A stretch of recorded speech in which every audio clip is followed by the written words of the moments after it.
Bonjour à tous. Paracha de cette semaine, la paracha va être Hanan. Paracha dans laquelle nous avons pas mal de paragraphes intéressants. Un des paragraphes qu'on lit chaque année, c'est le paragraphe qu'on lit le jour de Tisha B'Av le matin. Un des paragraphes du Shema qui sont lits dans le paragraphe, dans la paracha de cette semaine. Mais aussi, bien sûr, nous avons la mitzvah, comme on va s'attarder aujourd'hui, qui est la mitzvah de Harei Miklat, les villes de refuge. Qu'est-ce que ça veut dire, les villes de refuge? C'était le devoir de, pas seulement, si on peut dire exiler, ou si c'est mettre à l'écart des gens de la société normale, celui qui a tué involontairement, et on verra quel est le profil exactement de la personne qui devait aller dans les villes de refuge. Et on va voir aujourd'hui ensemble, surtout, quel est l'enseignement qu'on apprend pour chacun d'entre nous.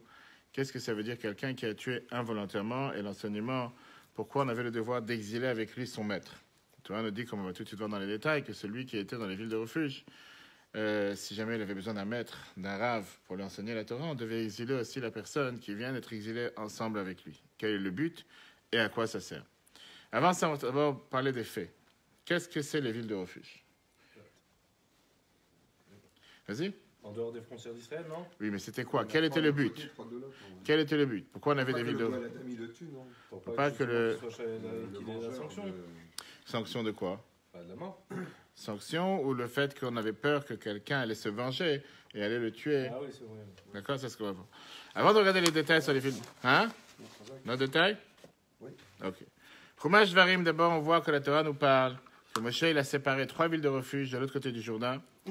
Et les villes que la Torah nous donne, c'était Betzer, Ramoth, tribu de Reuven, Ramoth dans la tribu de Gad, Golan dans la tribu, il ne faut pas confondre avec le Golan, la ville de Golan, qui faisait partie de la tribu de Ménaché.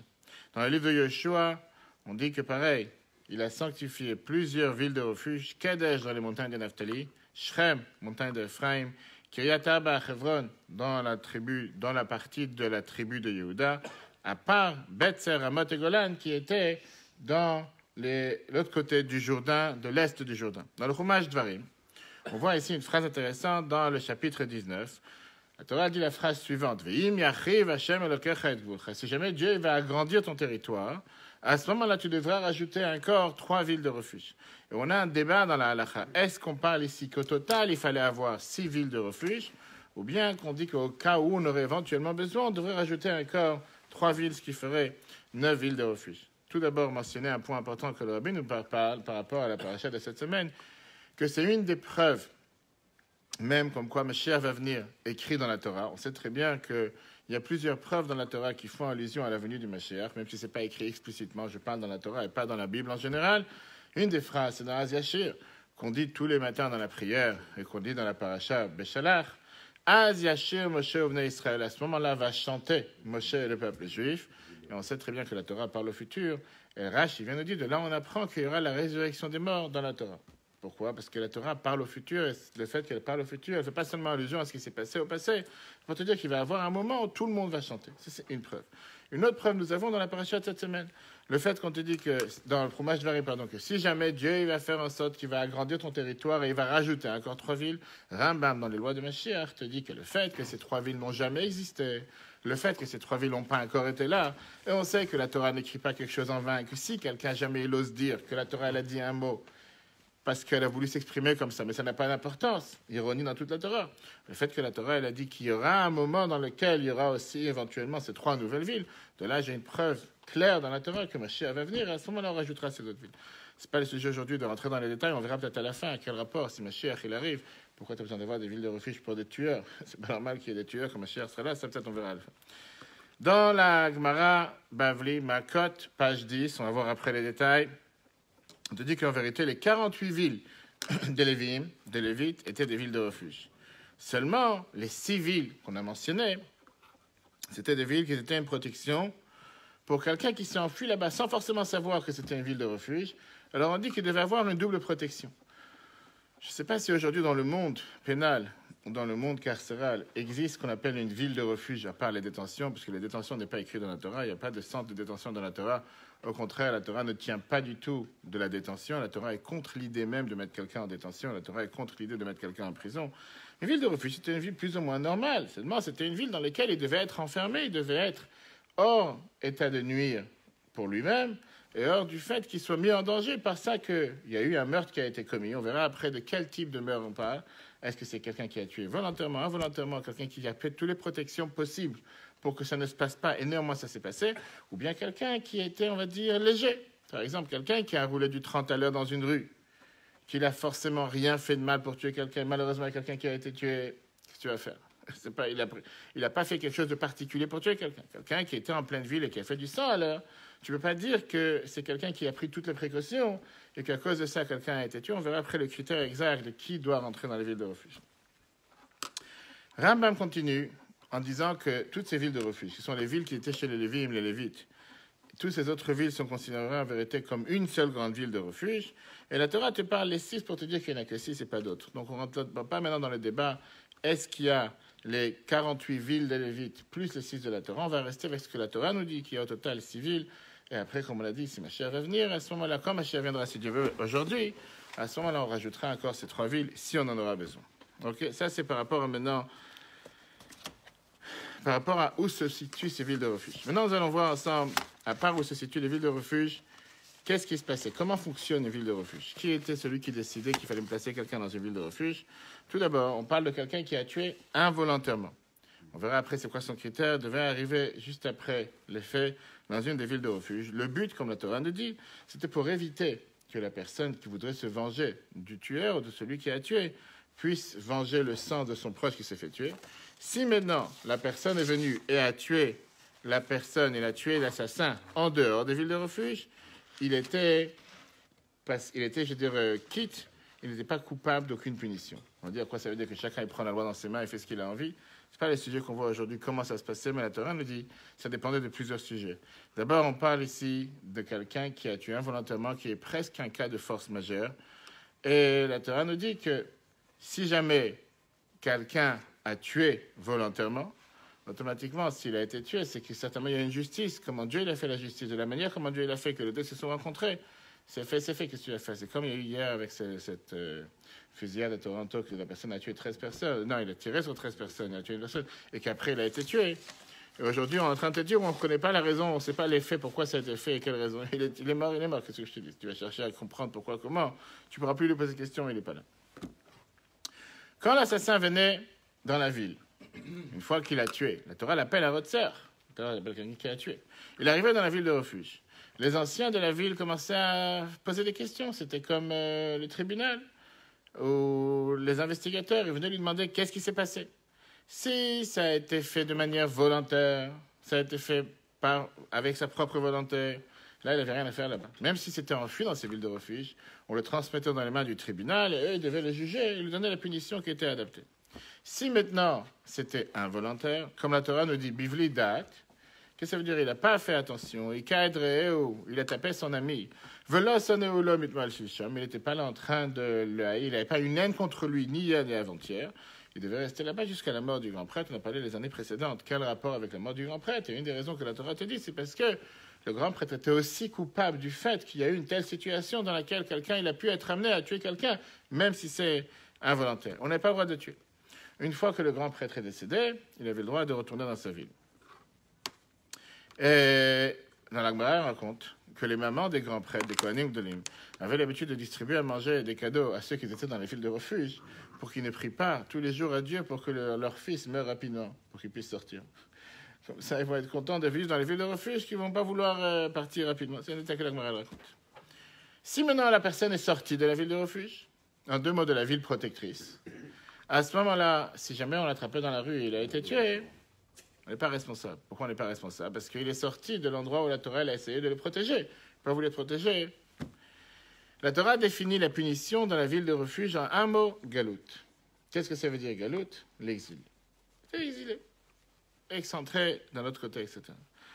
Terminons avec les détails basiques, après on va entrer dans les détails du sujet aujourd'hui, qui étaient les villes de refuge dans la Torah, c'est écrit dans le Chumash Dvarim, chapitre 35, Bamidbar, chapitre 35, Chumash Dvarim, chapitre 19, la Gemara Makot, Rambam, tout le monde en parle. Et comme je l'ai dit tout à l'heure, d'après la Gemara te décrit en te disant que la punition d'exil pouvait tomber seulement pour quelqu'un qui a fait, on va dire, plus ou moins attention. Mais il a eu aussi un manque d'intention. Le fait est qu'il a tué quelqu'un. Et néanmoins, quelqu'un a été tué. Si quelqu'un n'a pas fait attention, ce qu'on appelle en hébreu rashlanut, quand il est parlé sur le portable, il n'a pas fait attention en train de rouler, il a tué quelqu'un. Ou bien il a roulé du 100 à l'heure dans une rue où il devait faire du 50, je ne sais pas combien. Bref, dans une situation dans laquelle il aurait pu très bien tuer quelqu'un, la Gemara le considère un shogeg karov le mezid, qui veut dire un cas, dans lequel il est involontaire, proche de volontaire. On ne va pas dire qu'il a voulu tuer quelqu'un, parce qu'il n'est pas parti pour tuer quelqu'un, mais là, clairement, tu ne peux pas dire que c'est quelqu'un qui a tué quelqu'un involontairement. Oui, il ne cherchait pas à tuer quelqu'un, mais tu sais très bien que quand tu fais du sang dans une ville, dans une rue piétonne, par la force des choses, il y a des gens qui sont là-bas, tu peux risquer de tuer quelqu'un, que tu veuilles ou pas. Et dans ces cas-là, la Gemara t'a dit qu'il ne pouvait pas être mis dans les villes de refuge. De l'autre côté, quelqu'un qui a fait toutes les précautions possibles et imaginables, et néanmoins il a tué quelqu'un, c'est l'autre extrême. En deux mots, il n'a rien fait pour ne pas tuer quelqu'un. Pour tuer quelqu'un, pardon. Il a ni une intention, ni rien. Vraiment, il n'a absolument rien fait. Mais néanmoins, il a tué quelqu'un. La Torah te dit qu'il était quitte d'aller en exil parce qu'il est considéré un anus, un cas de force majeure, ou bien shogeg akarov le anus, qui veut dire quelqu'un d'involontaire proche d'un cas de force majeure. Quel cas de figure on peut parler par rapport à aujourd'hui? C'est très simple. Tu as laissé ta voiture à l'extérieur et toi, tu es dans le bureau, il y a quelqu'un qui vient avec une voiture ou peu importe un camion qui passe et qui bascule une personne qui est en train de traverser et qui se cogne sur ta voiture. Le fait que cette personne s'est cognée sur ta voiture, malheureusement, elle est décédée.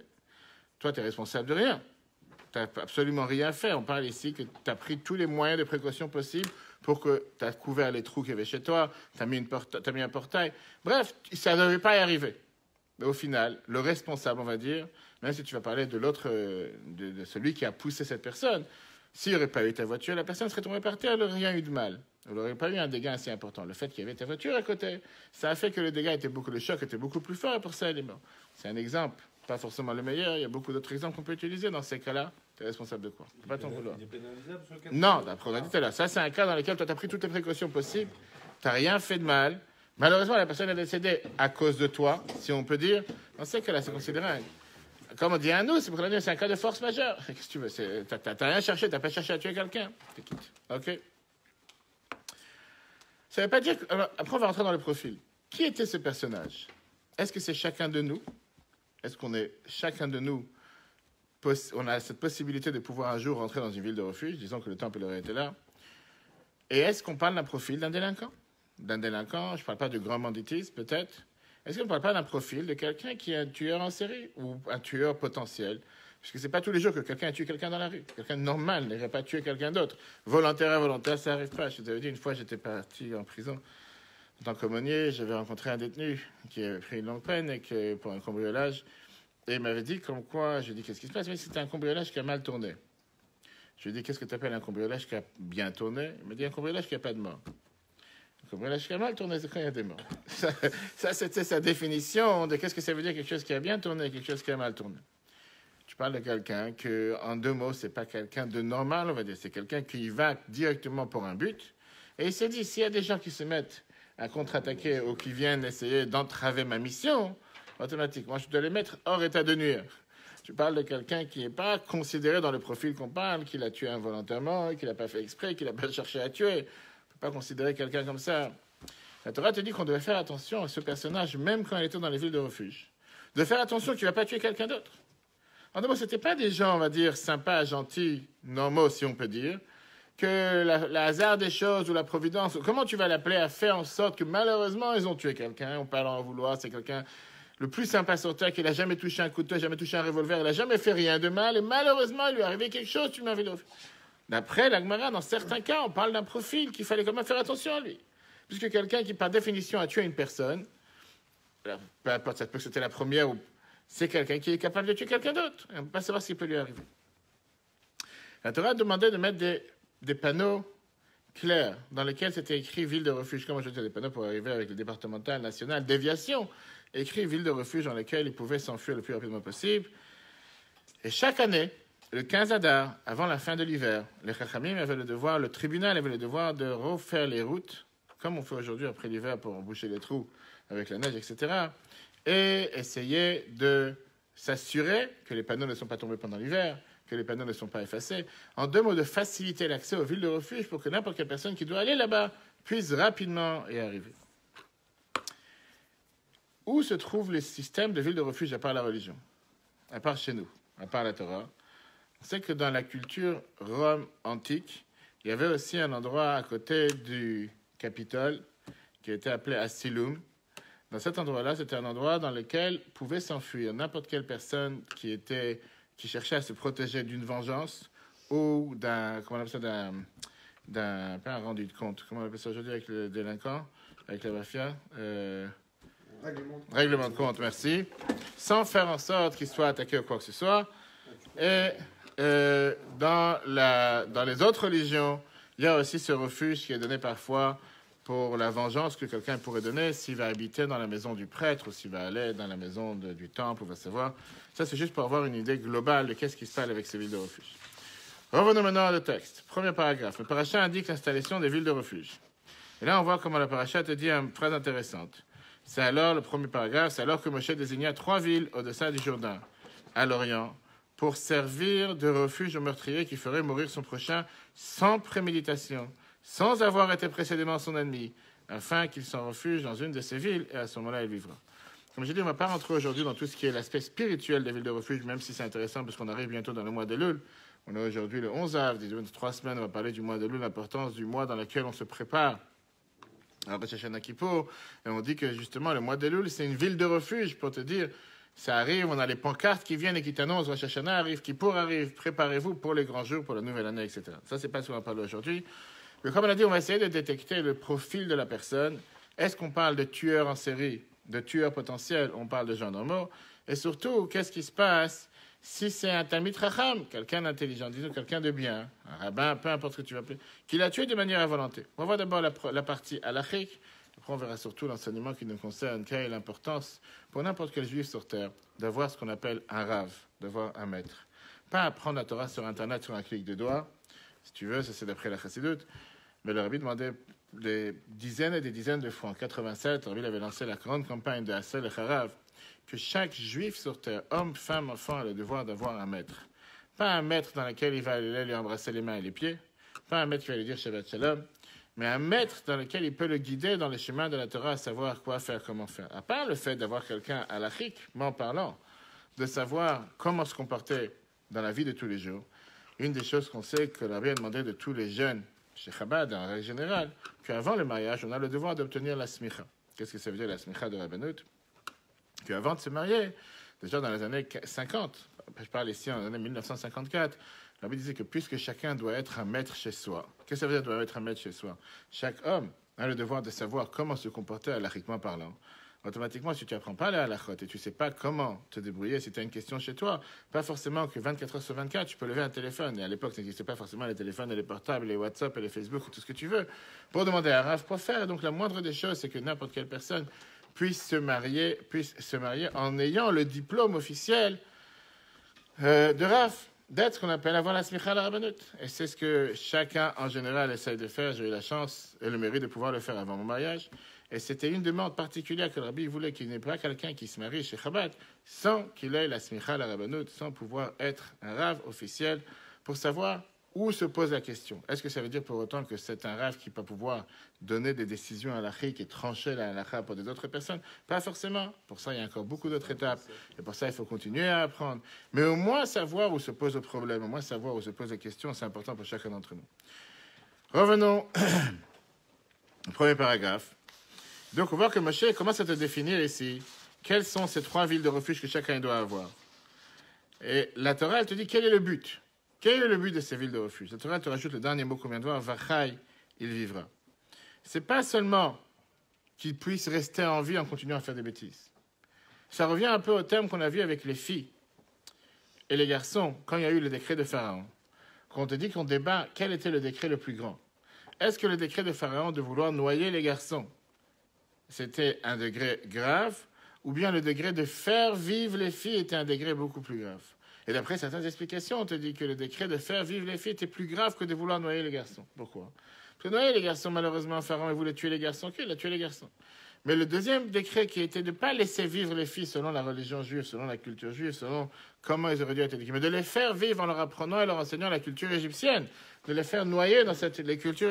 C'était parfois beaucoup plus dur, parce que c'était de les faire grandir comme des Égyptiennes, avec une culture totalement égyptienne. Et c'était un décret des fois parfois beaucoup plus grave spirituellement.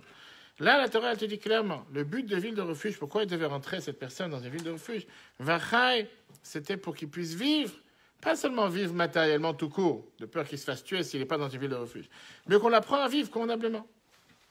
Et lui apprendre qu'il y a des choses dans la vie pour lesquelles ça vaut la peine de vivre. Et d'ailleurs, c'est la raison pourquoi la Gemara Makot, juste après la page 10a, te dit, un élève qui est exilé, on exile son maître avec lui, ainsi qu'il est dit, il vivra, donne-lui la possibilité d'y vivre. Rabbi Zer a été dit, un maître n'enseignera donc pas à un élève non convenable. Alors on apprend encore ici un autre point important, qu'apprendre à quelqu'un qui ne mérite pas d'enseigner, parce que c'est quand tu peux décider sur quelqu'un qui ne mérite pas d'apprendre, c'est pas nous qu'on décide. Mais quelqu'un qui n'est pas convenable, que tu sais que tu risques de lui apprendre et qui risque de détourner la halakha et faire des choses totalement au contraire, qu'est-ce que tu vas apprendre avec quelqu'un pareil? Ça, c'est ce que la Gemara te dit. Rambam Maïmonide dans les lois de meurtrier, chapitre 7a, se dit encore une fois la même chose. Un élève qui est exilé dans les villes de refuge, on exile son maître avec lui, ainsi qu'il est dit, il vivra. Donne-lui la possibilité d'y vivre.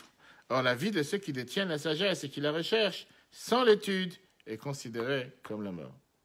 Rambam te dit ici une phrase importante. Il te dit que quelqu'un qui cherche à vivre, si on regarde la phrase comme Rambam il emploie, Rambam te dit que la vie de ceux qui détiennent la sagesse et qui la recherchent sans l'étude est considérée comme la mort. Ça n'existe pas de pouvoir avoir de la sagesse si tu n'as pas étudié. Tu ne peux pas avoir la connaissance si tu n'as pas appris. Et c'est le fameux débat que la Torah débat en règle générale. Est-ce que l'étude c'est plus important ou l'action c'est plus important? Quelle est la réponse? L'étude, parce que l'étude amène à l'action. Hein. L'étude amène à l'action. Qu'est-ce que tu dis toi? Moi j'aurais dû l'étude comme ça, instinctivement, mais j'ai pas de raison. L'étude. Qu'est-ce que tu dis, monsieur Grec? L'étude. Ouais, Qu'est-ce que tu dis? entre deux, déjà l'action, mais je dirais que l'un ne va pas sans l'autre. Oui, C'est un débat. Et il n'y a pas vraiment de réponse. Il y a une réponse qui te dit que si tu n'as pas l'étude, tu n'as pas l'action. Il y a une réponse qui te dit tout celui qui apprend sans faire vaut mieux que le placenta sur lequel dans lequel il est né se referme sur lui. En un mot, tu peux apprendre. À quoi ça sert d'apprendre si tu ne pratiques pas? De l'autre côté, tu peux pratiquer, mais pratiquer sans apprendre. Comment tu peux pratiquer? Donc on a besoin des deux. Et ça dépend quand. Mais on a besoin d'avoir les deux. Il n'y a pas quelque chose qu'on va dire qui est plus important que l'autre. C'est un long débat et ce n'est pas le sujet d'aujourd'hui. Et d'ailleurs, Shlomo HaMelech, dans Kohelet, troisième phrase, dans Ecclésias, chapitre 7, verset 2, il te dit, la sagesse fait vivre celui qui la possède. C'est très bien quelqu'un qui n'apprend pas. Malheureusement, il a un manque de connaissances. Dans tous les domaines. Pas forcément dans la Torah en général. Dans tous les domaines. Pour n'importe quelle chose dans la vie, tu dois apprendre. Ça n'existe pas de prendre une voiture et commencer à conduire sans avoir passé un permis, sans avoir appris. Et tu dis, il y a des gens qui, malheureusement, ils le font. Mais en règle générale, même si quelqu'un n'a pas le permis, il doit apprendre comment conduire, il doit savoir comment il doit se débrouiller. Même pour conduire une permis sans conduite. Une conduite sans permis. La question qui est demandée est la suivante. On vient de dire que si quelqu'un était exilé, son rave devait être exilé avec lui. On devait exiler la personne qui l'a enseigné aussi avec lui. Quelle est la faute? Quelle est la faute que le rave il a fait? Parce qu'il y a un élève qui est devenu un assassin, pas un terroriste, même si c'est involontaire. Pourquoi on devrait l'enseigner? Pourquoi on devrait l'exiler? Le rabbin il a dit, écoute, c'est toi qui l'as tué, c'est pas moi qui l'ai tué. Va toi faire ta peine et laisse-moi tranquille. Mais d'après ce qu'on vient de voir, comme la Gemara nous dit, le but n'était pas seulement qu'il soit exilé pour être hors état de nuire, que lui ne puisse pas avoir de problème. C'était pour lui apprendre à vivre. Comment tu vas apprendre à vivre à un enfant pareil, à un élève pareil, si son rave n'est pas avec lui? J'allais dire qu'on voit ça aujourd'hui dans le milieu carcéral, où on voit que les détenus ne sont pas forcément juste enfermés. Je ne parle pas de certains détenus majeurs. Il y a des activités, il y a des cours pour leur apprendre le français, pour leur apprendre à lire, pour leur apprendre à compter. Et il y a des détenus qui me disent clairement comme quoi ils sont en activité toute la journée. Ils ont plusieurs heures d'activité. Là, ils ont un cours de sciences, là, un cours de philosophie, là, un cours d'anglais, là, un cours d'informatique. Là, la semaine dernière, un détenu me disait comme quoi il est parti faire une formation pour recevoir un diplôme de jardinier. Il y a des formations qui sont faites. Quel est le but?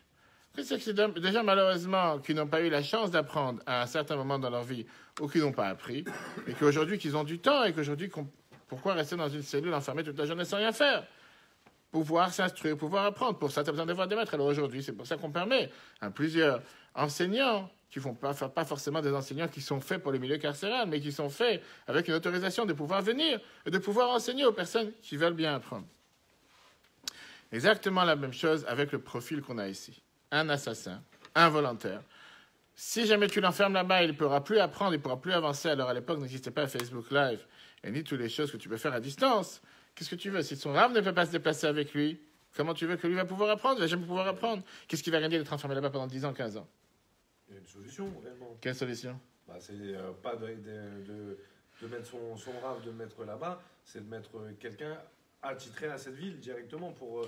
D'envoyer un shliach qui soit juste pour la ville de refuge. Si tu veux, on n'y a pas pensé à l'époque.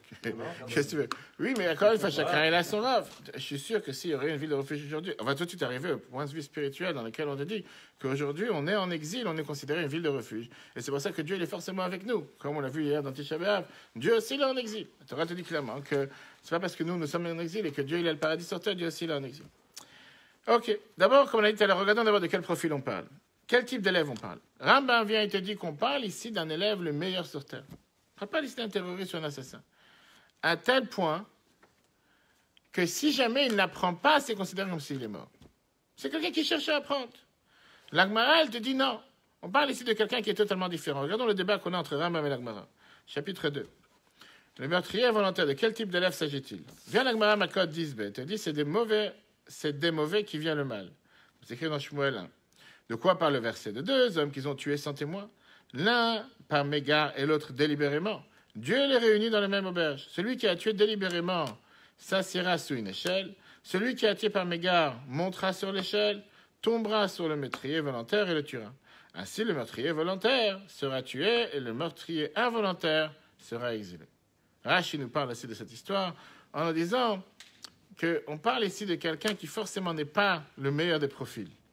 Et Dieu fait en sorte de faire la rencontre entre l'un et l'autre pour qu'il finisse sa vie ou qu'il finisse son débat dans les villes de refuge. Et l'Agmara, elle te dit, c'est la raison pour laquelle l'Agmara te dit qu'on ne pourra pas apprendre à quelqu'un qui n'est pas apte. Pourquoi pas? Apprends pas à enseigner à quelqu'un qui n'est pas apte de peur.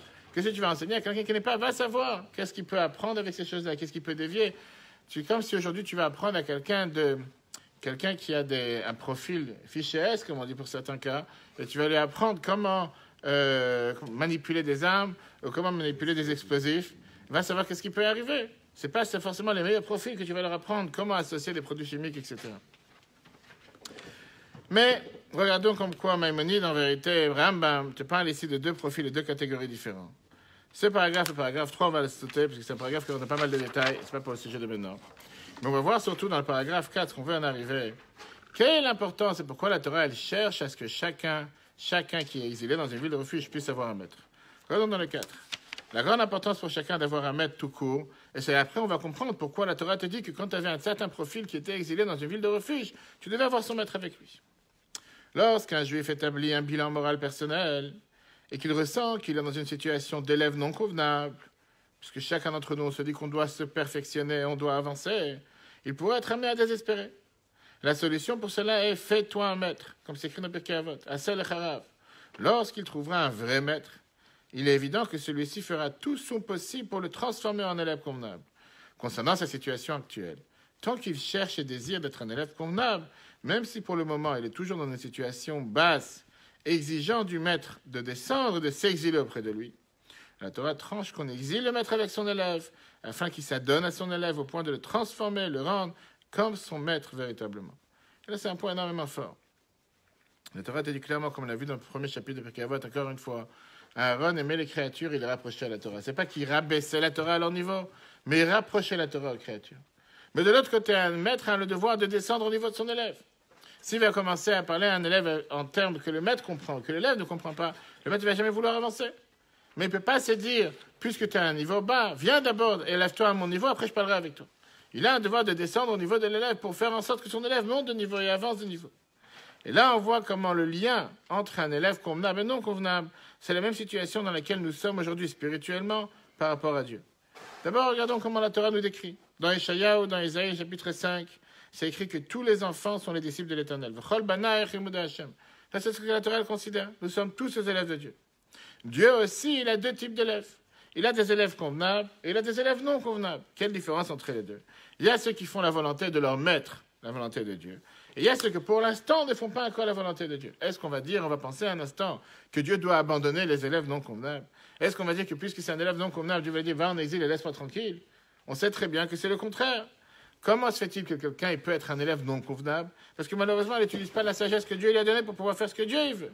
Néanmoins, la Torah vient, elle te dit que même un élève pareil, on devait exiler son maître avec lui. Dieu doit venir en exil, descendre au niveau d'un juif qui n'est pas encore pratiquant religieux, qui n'est pas encore convenable, et faire en sorte qu'il s'élève et qu'il avance de niveau. Regardons dans les 5. Lorsqu'un juif faute contre Dieu, il est temporairement un élève non convenable. La raison est qu'il ne détient pas la sagesse, la chokma, il ne ressent pas son propre attachement avec Dieu, au niveau de chokma de son âme. Cela crée en lui la possibilité de fauter. Alors il est en contact avec le vengeur du sang, le mauvais penchant, qui veut le conduire à la mort spirituelle, puis de nous en préserver. Viens la halakha, elle stipule. On exile le maître même avec l'élève non convenable. Le sens spirituel de cette halakha, certes, visiblement, ce juif ne tient pas la sagesse, on est d'accord? Parce que s'il aurait eu la sagesse, il n'aurait pas fait d'erreur. Cependant, Dieu nous en préserve d'affirmer qu'à cause de cela, son lien avec Dieu sera annulé. Pas parce qu'il a fait une erreur que son lien doit être annulé. Chaque juif, quel qu'il en soit, est au moins au stade de recherche. Même si aujourd'hui il ne fait pas ce qu'il faut. Mais il veut faire ce qu'il faut. Il a un cœur, il a une neshama, il voudrait faire ce qu'il faut. Il ne veut ni ne peut se détacher de la divinité. Mais cela est caché en lui. Aujourd'hui, il ne le ressent pas. Et c'est pour ça qu'il se permet de faire des erreurs.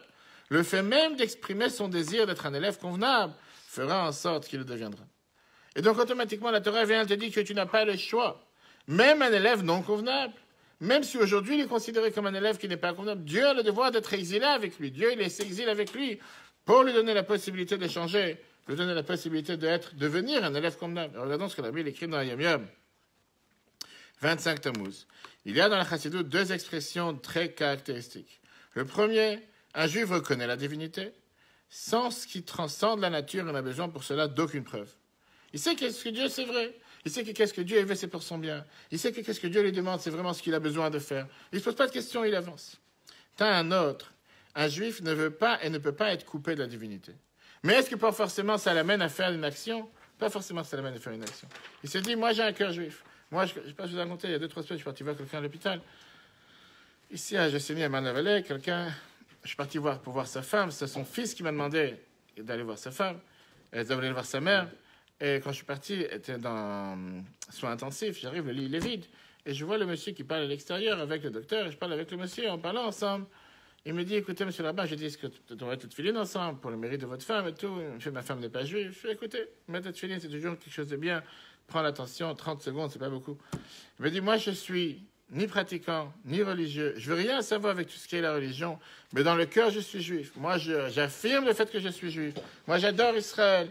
Mais dans la pratique, ça ne descend pas dans les faits. On a discuté quelques minutes. C'est vrai qu'il n'était pas le moment, il était perturbé, sa femme devait se faire opérer, etc. Et il m'a dit, regardez, si Dieu veut, dans 2 semaines, ma femme sort de l'hôpital, je veux que vous venez à la maison pour discuter avec mon fils. À ce moment-là, je vous promets que je ferai ce que vous m'avez demandé de faire aujourd'hui. Alors, c'est quelqu'un qui les a permis depuis une 50aine d'années. Quelle est l'idée derrière? C'est exactement le profil de ce qu'on est en train de parler. Dire que c'est quelqu'un qu'il faut abandonner, dire que c'est quelqu'un qui est en exil, dire que c'est quelqu'un qui a été exilé, qu'il a un profil non convenable, je ne suis pas là pour le dire. Mais la réalité, elle est que sa mentalité, sa manière de penser n'est pas en accord avec ses actions. Parce que si tu dis que je suis juif, j'adore Israël, j'affirme être juif où je suis, qu'est-ce que ça veut dire j'affirme être juif? Pas ça que j'ai un bandeau rouge sur la main, pas ça que j'ai un chai sur le cou. Il y a beaucoup de non-juifs qui ont un chai sur le cou, c'est pas pour autant qu'ils sont juifs. C'est forcément, ça passe par l'action. Sauf qu'aujourd'hui, malheureusement, il n'a pas ce contact avec l'action. Et si Dieu veut la prochaine rencontre, il aura le contact avec l'action.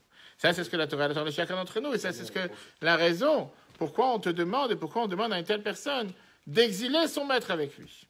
Ne pas penser, tu l'envoies en exil, il est fini, il est perdu. Qu'est-ce qu'il a fait en exil tout seul? Imaginez-nous un instant de dire que Dieu nous a envoyés en exil et qu'il nous a abandonnés.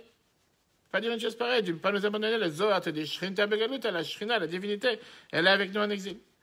Et c'est exactement la même chose, pas seulement avec chaque individu, mais avec tout le peuple juif. Dieu n'abandonne jamais qui que ce soit, et surtout pas le peuple juif. La Shrina est avec nous. Regardons dans le dernier paragraphe, la Gemara Megillah 29a. La Gemara, elle te dit au nom de Rabbi Shimon Bar Yochai, l'auteur du Zohar. Rabbi Shimon Bar Yochai te dit, regarde à quel point les Juifs sont chéris auprès de Dieu. Partout où ils sont exilés, la Shrina, la présence divine est avec eux. Ils furent exilés en Égypte, en Babylonie, la Shrina était avec eux.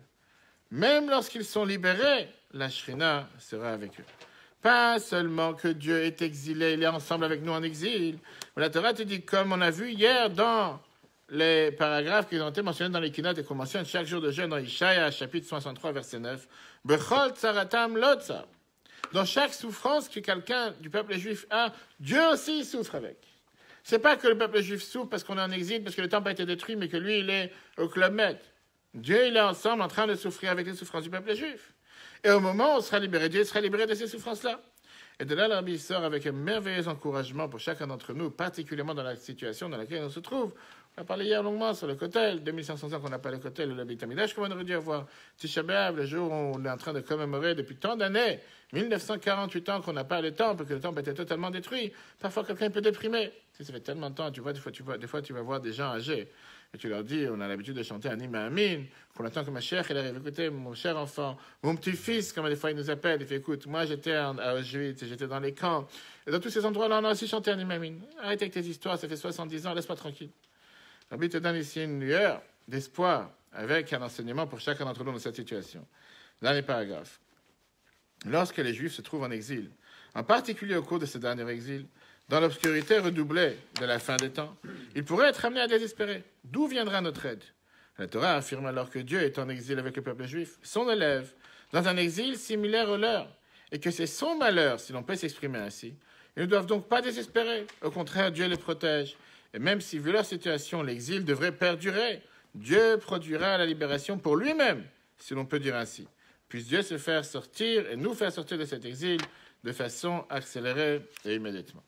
Ça, c'est l'enseignement qu'on apprend aujourd'hui. Tu veux dire, pas penser, comme la Gemara nous dit, dans Ishaïa, chapitre 48, verset 11, le ma'ani es, je vais faire ça pour moi. Pourquoi? Qui yechal, qui veut dire, comment va se profaner mon nom? Par ça que je me sépare de lui.